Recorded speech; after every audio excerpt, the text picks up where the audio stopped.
Pemirsa, Direktur Jenderal Tenaga Kesehatan Republik Indonesia imbau masyarakat tetap waspada dan jangan panik dengan varian Omikron yang sudah masuk ke Indonesia.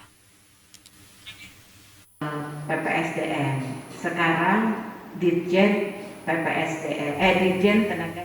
Memasuki tahun ketiga pandemi COVID-19, penyebaran virus COVID-19 masih terus berlangsung hingga hari ini. Terbaru varian Omikron mulai masuk dan menyebar di wilayah Indonesia. Meskipun dikabarkan tidak seberbahaya varian Delta, varian Omikron tetap harus ditekan penyebarannya. Arianti Anaya, selaku Direktur Jenderal Kesehatan Republik Indonesia, menyampaikan bahwa masyarakat harus disadarkan kembali terkait protokol kesehatan.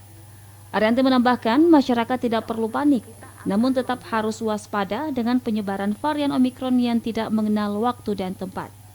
Menyadarkan kembali kepada masyarakat untuk terus berjaga-jaga, terutama patuh terhadap prokes, ya, pakai masker, jaga jarak, kemudian juga vaksinasi harus segera ditingkatkan, kan booster sudah mulai, tidak perlu panik, tetapi kita tetap harus terus waspada, jangan lengah.